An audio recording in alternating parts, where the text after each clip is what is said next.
असले एवरीडे सुर संग्राम।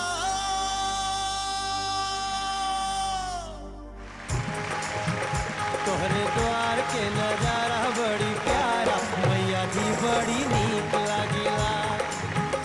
तोहरे द्वार के नजारा बड़ी प्यारा मैया जी बड़ी नीक लागेला। जब चढ़ जाला भगती के पारा, जब चढ़ जाला भगती के पारा मंदिर वह नजदीक लागेला। तोहरे द्वार के नजारा बड़ी प्यारा मैया जी बड़ी नीक लागेला।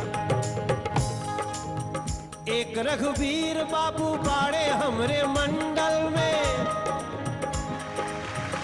एक रघुवीर बाबू बाड़े हमरे मंडल में। माइक ले लो।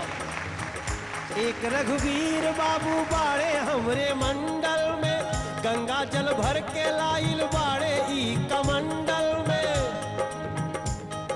हमरे रघुवीर बाबू के हर बात निराली बा, काहे कि सब जानता हो मैया खोल देले अपन भंडारा माहौल जब ठीक लागेला। पहले मैं ये चाहूँगा कि आप मुझे माता रानी का आशीर्वाद दिलवाएं। आ जाइए आ जाइए आ जाइए। नजारा बड़ी नीक लागेला। ऐसे ही गावत रहा और जिंदगी भर हमरा से कहत रहा कि मनोज भैया माई के दर्शन करावत रहा, हमनी के तोहरा संगे रहल जाए। बहुत अच्छे बहुत अच्छे। हाथ में त्रिशूल गरवा,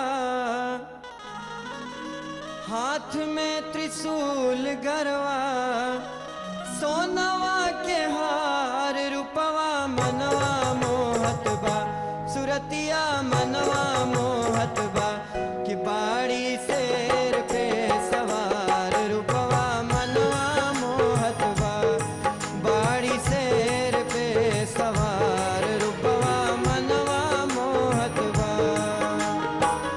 हाथ में त्रिशूल गरवा, हाथ में त्रिशूल गरवा, सोनवा के हार रूपवा मनवा मोहत बा, रूपवा मनवा मोहत बा कि बाड़ी शेर पे सवार रूपवा मनवा मोहत बा, बाड़ी शेर पे सवार रूपवा मनवा मोहत बा।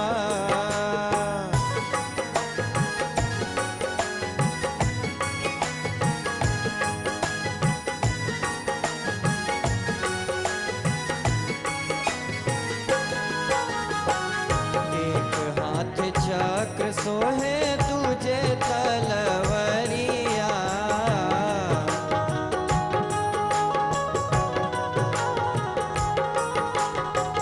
भक्तन के गूंजत बाटे भारी जय करिया।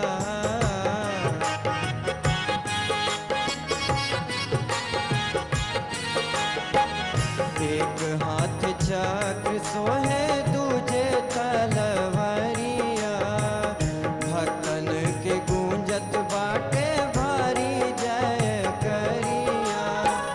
सोने के मुकुटवा सोहे, सोने के मुकुटवा सोहे, माई के कपार रूपवा मनवा मोहत बा, सुरतिया मनवा मोहत बा कि बाड़ी माई शेर पे सवार रूपवा मनवा मोहत बा, बाड़ी माई शेर पे सवार रूपवा मनवा मोहत बा।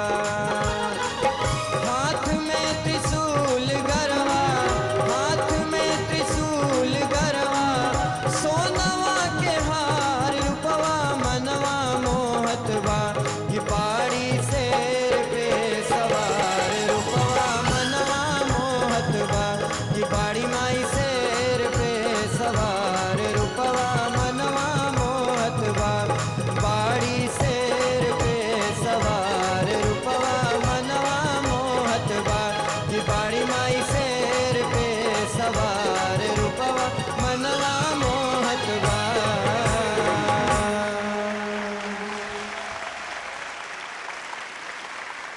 कभी कभी गाना में ना हम हम बहुत पीछे चल जाइला कल्पना जी। काहे कि रवि भाई जवन भी जीवन में हमरा मिलल बा ना, सब यही गानवा से मिलल बा। यही गाना जब हम 1996 के नवरात्र में बनावत रहनी, तब तक हम माई के मंदिर में गईले नहीं रहनी कहीं दर्शन करे। हम तो क्रिकेट के खिलाड़ी रहनी ना हो, तो हम कहीं नहीं जात रहनी दर्शन करे। हमने ये क्रिकेट खेली, जा बीएचयू टीम के कैप्टन रहनी, मार एगो अलग ग्लैमर रहत रहे। तो हम लोग माई के मंदिर का, तो हमार माई कहले से ना कि तू कितनो गाना गईबे तो तोरा की कुछ न मिली, जबले तू माई के गीत गा। और मैं एक फोटो देख के गाना बनाया था 96 से लेके 2010 तक।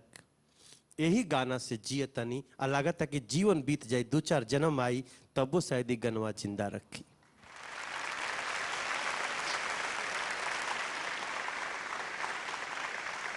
रघुवीर से मैं एक ही चीज़ कहूँगा, ये जो कमी है आपके अंदर, इस कमी को आपको म्यूज़िक की नज़रों से पहुँचाना है पूरी दुनिया के सामने।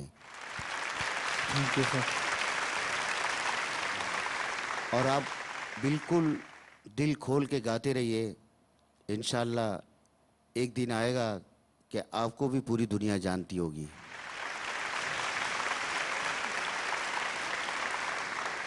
तो इस वक्त मैं रघुवीर को 30 मार्क्स दे रहा हूँ।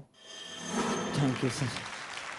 जैसे कि मैंने पहले भी कहा है, रघुवीर आपकी सबसे बड़ी ताकत है आपकी सरलता।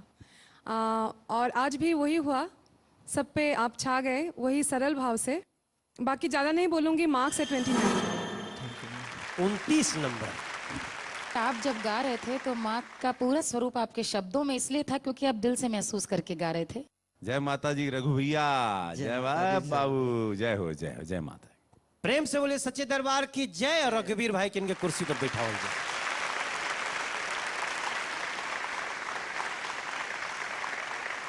मचल बाटे